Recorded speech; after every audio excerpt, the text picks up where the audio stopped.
Deputy Speaker, members of the House and fellow South Africans. What took place during the SONA Thursday last week left us and many South Africans aggrieved and ashamed. Chinua Achebe, in his book entitled Things Fall Apart, he quotes William Butler Yeats, essayist and dramatist, The Second Coming, and he wrote, I quote, "Turning and turning in the widening gyre, the falcon cannot hear the falconer. Things fall apart, the center cannot hold. The mere anarchy is loosened upon the world." Close quote. Fellow members, Deputy Speaker, Achebe reminds us of the tragic fall of a warrior and a village hero, a leader of his tribe, who didn't know how to handle the power that came with his position. He opposed all wise counsel, turned volatile, beat his wives even during the sacred week of peace, murdered those he had a duty to care for, and went gun-touting because, to him, listening to dissent and opposition will be a sign of weakness. Mr. Zuma, you have been given wise counsel both by the opposition parties as well as senior members within your own party to do the honorable thing and step down as the President of the Republic. Mr. Zuma, you have gone far beyond destroying our nation. You have broken us. It is a true sign of strength when one does that which is right instead of that which is comfortable, and in your case, self-serving.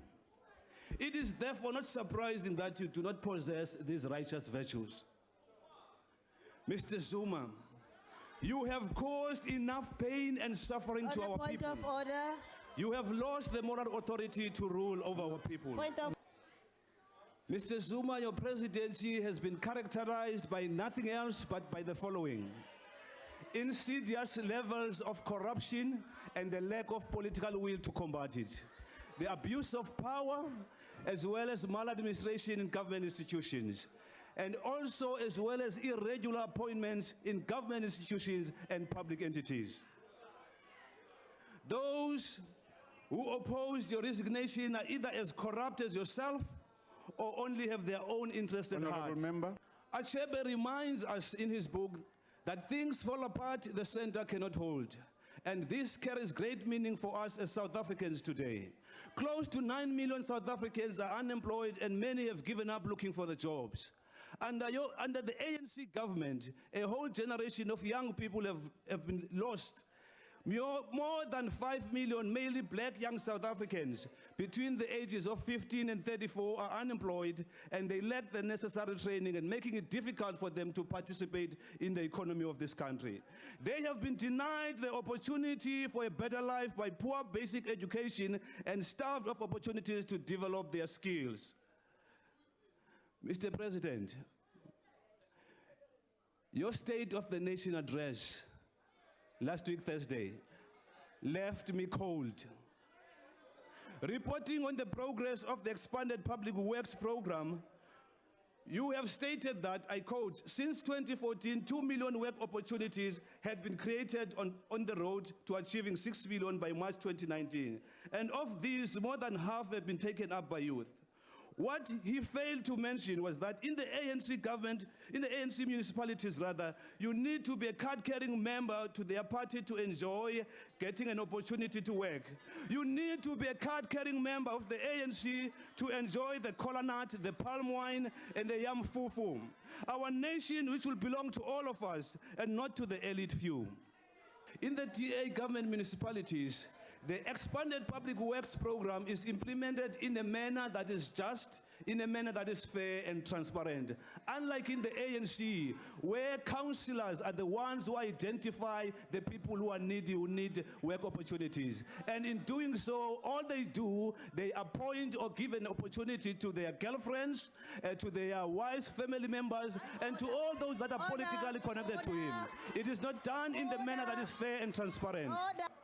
In the DA municipalities where we govern, all job seekers apply and their names are placed in the database to ensure the following: to ensure fairness and transparency. And therefore, everyone is given a chance, regardless of race, regardless of political persuasion, regardless of background. This is something that the ANC needs to learn. You see, in the DA, we are not only diverse and dynamic, but we are innovative. Let me tell you something. What we are currently doing now, we will allow private employers in government to employ job seekers where we share our database so that more people can be given jobs. Deputy Speaker, it is thus therefore not surprising that in the city of Cape Town, we have received several awards for the successful implementation of the expanded public works program. Deputy Speaker, the expanded youth unemployment rate in South Africa is almost sitting at a whooping 50%. This is our lost generation. This is our lost generation. It is therefore for that reason that the Democratic Alliance has proposed a rescue plan for this generation. We will deal with the lost generation, and in the coming year we will sit down on policy platforms with these precious young South Africans to address this challenge as we prepare to govern in 2019.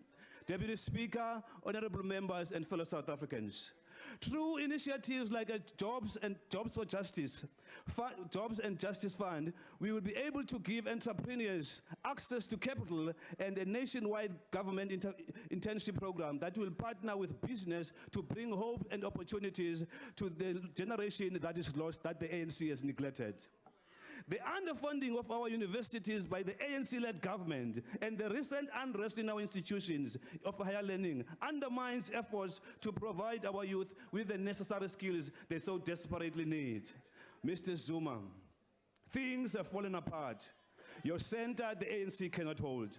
No amount of radical transformation can solve South Africa's socio-economic problems. If the ANC refuses to govern because of its obsession with the ruling of our people, where the DAC governs, we succeed. Because, I'll tell you why. Because our policies provide policy direction and coherence of economy and increase in investment and savings, support for the redress measures to broaden participation in the economy and the targets of and to target corruption through good governance.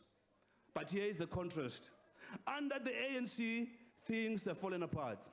Minister Lindiwe Daphne Zulu unashamedly last week Thursday grabbed my flag, Esitimeni, remember Esitimeni 94.